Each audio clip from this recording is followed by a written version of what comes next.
Well, we've skipped any reference the whole Lilith as the first wife of Adam thing, because it's not really mentioned in the text. So, verse 6, we have Pentateuch, Baths, Pay, and that's all we have there. Now the serpent was more subtle than any beast of the field, which God, as a noun and verb, all divinity, had made. In Arabic, you would have Allahumma. So, to give you a parallel. And he said unto the woman, Yea, hath God said, Ye shall not eat of every tree of the garden. And the woman said unto the serpent, We may eat of the fruit of the trees of the garden. But of the fruit of the tree which is in the midst of the garden, God hath said, Ye shall eat not of it, neither shall ye touch it, lest ye die. And the serpent said unto the woman, Ye shall not surely die, for God doth know that in the day ye eat thereof, then your eyes shall be opened, and ye shall be as gods, knowing good and evil. And so ye shall tame divinity, or you shall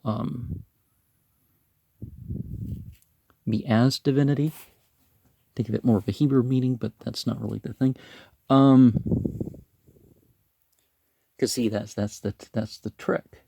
First of all, it's disobey. Then it's eventually the point of treating yourself as a god, or one of them, anyways. And when the woman saw that the tree was good for food, and that it was pleasant to the eyes, and a tree to be desired to make one wise, she took of the fruit thereof, and did eat, and gave also unto her husband with her, and he did eat. And the eyes of them were both opened, and they knew that they were naked. And they sewed fig leaves together, and made themselves aprons. And they heard the voice of God as noun and verb divinity, walking in the garden in the cool of the day. Adam and his wife hid themselves from the presence of God as noun and verb divinity amongst the trees of the garden. And God as noun and verb divinity called unto Adam, and said unto him, Where art thou? And he said, I heard thy voice in the garden, and I was afraid because I was naked, and I hid myself. And he said, Who told thee that thou wast naked?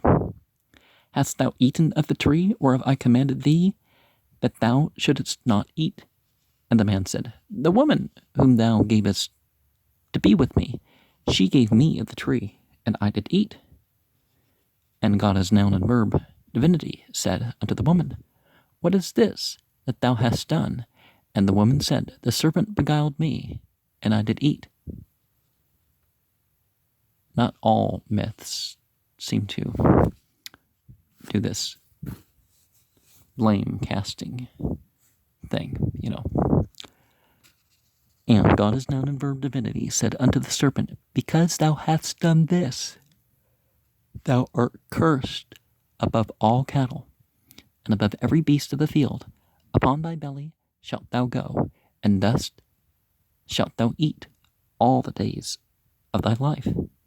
And I will put enmity between thee and the woman, and between thy seed and her seed, and he shall bruise thy head, and thou shalt bruise his heel. Unto the woman he said, I will greatly multiply thy sorrow and thy conception. In sorrow thou shalt bring forth children, and thy desire shall be to thy husband, and he shall rule over thee. And unto Adam he said, Because thou hast hearkened unto the voice of thy wife, and hast eaten of the tree of which I commanded thee, saying, Thou shalt not eat of it. Cursed is the ground for thy sake. In sorrow shalt thou eat of it all the days of thy life. Thorns also and thistles shalt bring forth to thee, and thou shalt eat the herb of the field. In the sweat of thy face shalt thou eat bread, till thou return unto the ground, for out of it wast thou taken, for dust thou art, and unto dust thou shalt return. And Adam called his wife's name Eve, because she was the mother of all living. And remember, Eve's name with a hey in front of it is the word for God. So,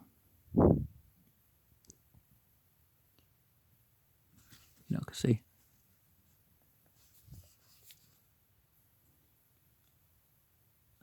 Unto Adam also, and to his wife, did God as noun and verb divinity make coats of skin, and clothe them.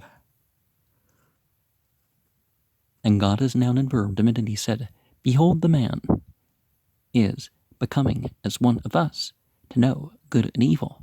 And now, lest he put forth his hand, and take also of the tree of life, and eat, and live forever. Therefore, God as noun and verb divinity sent him forth from the garden of Eden, to till the ground from whence he was taken. So he drove out the man, and placed at the east of the garden of Eden the cherubim and a flaming sword, which turned every way to keep the way of the tree of life. And